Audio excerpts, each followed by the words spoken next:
Hi guys, how are we doing? Universal Angel here with Soul Healing Unity. So I wanted to jump on, oh sorry about that glare guys. I wanted to jump on today. I've been on this big kick with self-mastery, mastery of self, right? And something that kind of, triggered me into starting this so-called series that I'm trying to do in informational videos is this book, The Mastery of Self by Miguel Ruiz Jr. Absolutely amazing. I'm just now delving in. But I wanted to start with the book, and then I have a couple of excerpts that really stand out and can reflect on that with you guys. All right, it says, as a master of self, you can have relationships with others, even those who disagree with you, while still being grounded in your authentic self. You are able to maintain your free will and respect the will of others. Knowing that others see you in a specific way gives you choices when you engage with them. You shapeshift only in their perception, and your awareness of that allows you to stay true to yourself and not give in to the temptation to take on others' definitions of who you are. Guys, I find amongst humanity and even my personal experience, especially, for so long, I was trying to find that identity. I was taking all these courses and, through the alchemical transmutation, I'm taking all these courses and letting spirit guide. I thought that I had to have this title, that certification. But in reality, what I was truly doing was trying to find my identity. So let's talk about something real quick, something that stood out. I got a few little notes jotted here. Master, the definite, because we're working on master of self, right? Becoming that master of self. So master, used as a verb by definition, is to acquire complete knowledge or skill in an accomplishment, technique, or art. So let's think about that. Okay, when we master things, this gives us all of the knowledge and skill within that particular area. So we're working on ourself. Another thing that stuck out was, authentic self. Guys, what do you relate with as far as yourself? When I say, what are you or who are you? What would be your answer? I'm curious as to how many of you have more than one. I'm sure, you're all of these things. That's what I'm getting at, I am that I am. So in that, the more that we embrace each other and realize that we are all of these things and the things that affect us on the inside, as far as like emotions, somebody can say something hurtful and angry and mean, but it's up to us in how we respond. First of all, it's our nature, right, to immediately react out of impulse, that animalistic fight or flight. While becoming a master of self, we have to go a little bit further than that. We have to not react on the animalistic nature, right? And then we have to examine, I like to say from a third point of view, examine yourself, examine the situation, jot it down. Jotting things down helps me as well, defining what relationships truly serve you as well. What relationships are helping you in your growth towards self-mastery or towards fulfilling your dreams, or simply what relationships are healthy for you, right? These are all things that we want to identify. Speaking of identifying, the most important thing that we must identify is who are we as individuals, right? Yes, we are all one. We are a human civilization. We all are inhabitants of Earth, but we are also divinity. We are also love. We are also compassion. And in that, guys, when we get these emotional afflictions, by others, a great person once told me, he was a very positive role model in my life, that no one can truly make you feel a certain way. And I really had to think about that. I really did. But it's true, right?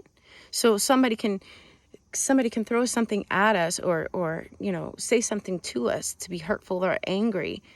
But as we get more aligned with the self, it is important that we take observation, right? We get those feelings that may be hurtful right off the bat, right?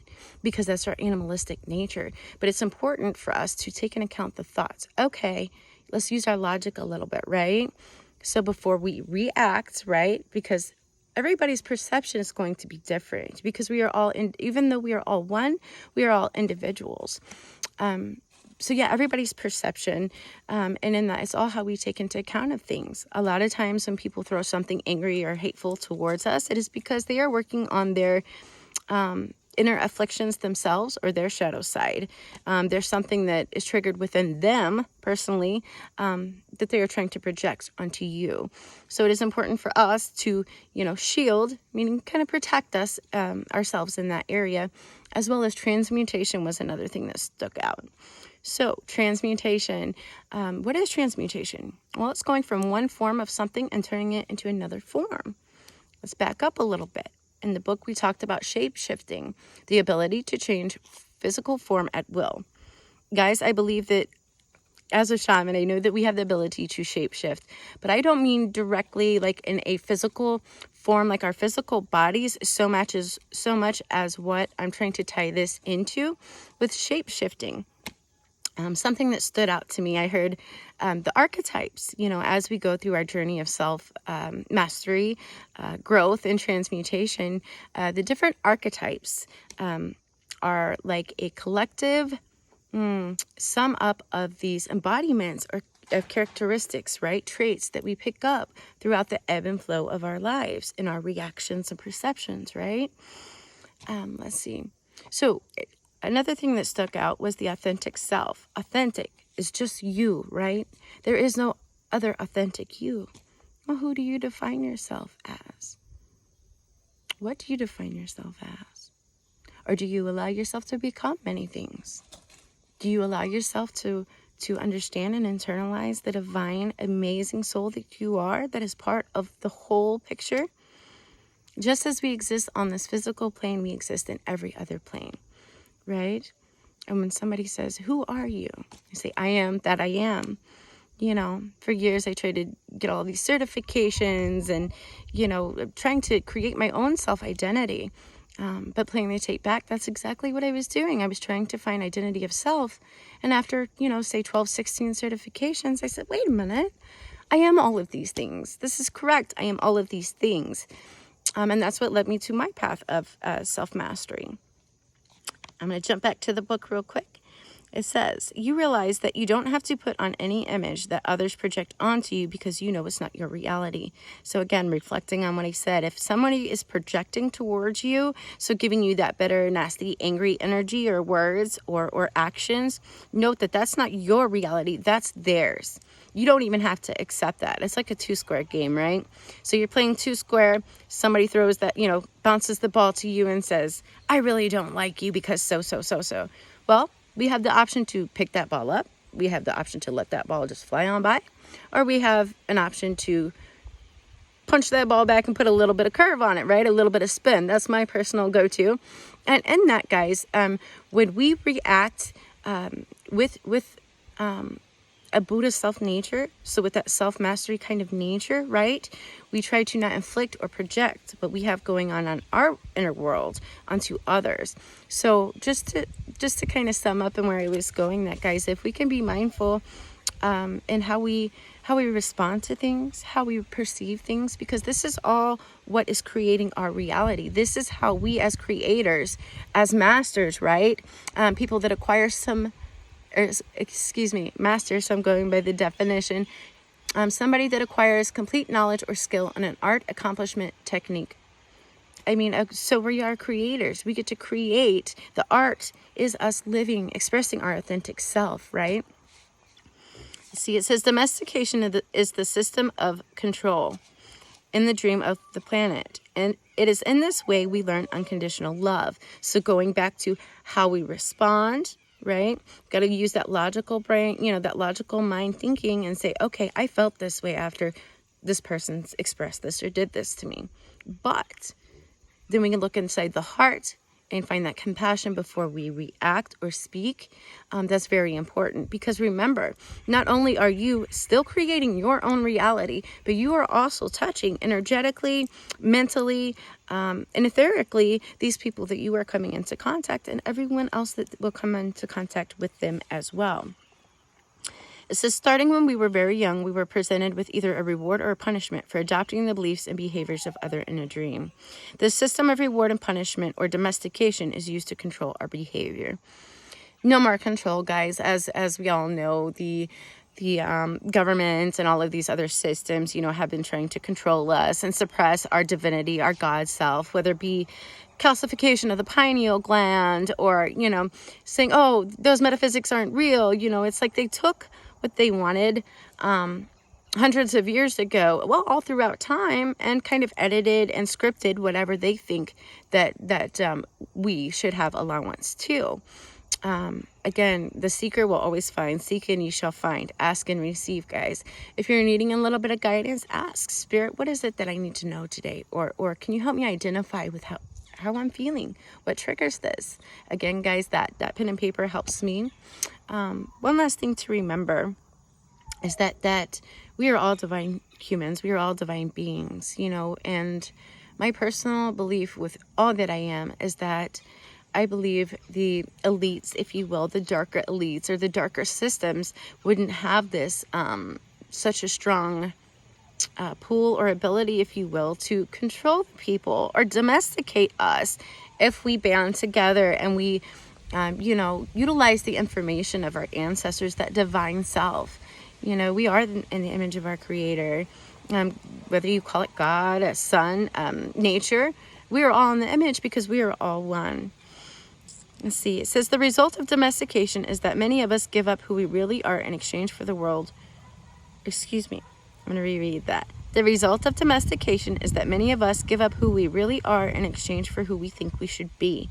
So that's an example. That's what really I could relate to, you know, and any type of relationship, but the 3D world in general, you know, trying to find, I thought, you know, born with these abilities, I must have certifications before anybody believes me. This is all conditioning, right? That was over a period of time that has domesticated me. And back to transmutation, guys, I wanted to share this with you. The most important thing that I have found, or bits of information that I have found to share with you as far as self-mastery and transmutation, something that I am finding is like a what do you call that, circumambulance, you know, type of thing, to where it's always a continuum, is that we must learn, unlearn, then relearn. And it's a continuum cycle of this, right? Learn, unlearn, relearn. We must shed all of those egoic traits, conditionings, domestication that we have been, that's embedded in us from all of the outside projections. Now, embedded in us, something Spirit said, DNA, don't forget that, guys. I find it not even funny when the scientists are like, oh, we have all this junk DNA. No, it is not junk. Guys, that DNA is there within each of you, ready, it's laying dormant, ready to be awakened at any given time. Some suggestions that I would have would be meditations, crystals, any type of yoga, pranayama, kundalini. All of these things will help in that area. Yeah, because it's important that we don't end up living a life that isn't our own. You know, it took me about 24 years and I was like, oh my gosh, you know, again, I was trying to find that self-identity. Who am I? You know, am I really living up to my dreams and my potential? What is the reflection in my outside world, right? That is supportive and cohesive with that. These are the important things to think about. A lot of times, guys, we have to let go of those that we may care about very deeply. There is a way to heal and to love those that are not supportive of your path, but from a distance, right? With that transmutation. And last but not least, I do want to share something on the transmutation, guys. Transmutation is amazing. I like to utilize Archangel Metatron in particular. Also, the Ascended Master Saint Germain is really amazing for this. Let's see. But as we go through the transmutation, right, the changing of one form to another, so mind, body, and spirit, we envelop an alchemical transformation inside and outside. And what I am finding is I make more progress when I balance the three, the mind, body, and the spirit, right? So I'm trying to balance all of these aspects within mind, body, and spirit. So being mindful as to what I allow my mind to think, what I allow my heart to carry, and then also to my projection unto others in my response. Because again, it is about our perception. How we perceive the world is truly such a deep thing that only you and only you can control. You know, a great counselor said, no one can make you feel any certain way. And that is so true. So true. Only you have that power. Don't give that person, that angry person, that power, okay? It says, learning how to spot and release our domestication and reclaiming who we are in the process is a hallmark of mastery of self. So guys, we haven't even wrapped up the first chapter yet, but I'm so excited to be doing this book with you. I just wanted to leave on a couple of notes, guys. You know, I will be starting this series, if anybody, on the mastery of self, which I being led by Spirit, you know, and jotting down my notes will include many things. I will be including videos of transmutation, alchemy, mantras, you know, all these things that will help you transmute and develop the mastery of self. Don't forget, guys, you are always loved, never alone, especially with the sister here. I'm always available. Universal Angel Amanda, Backes on Facebook, as well as Soul Healing Unity. I'm always available, guys. You don't have to go through this alone. And last but not least, I guess I should say, don't forget, we are all one. I am that I am. And something in most holy scriptures says, when God was asked, right? God was asked, who are you? He said, I am. I am that I am. Okay, so you are what? Something to think about. Let me know, and can't wait to see you next time. Stay blessed.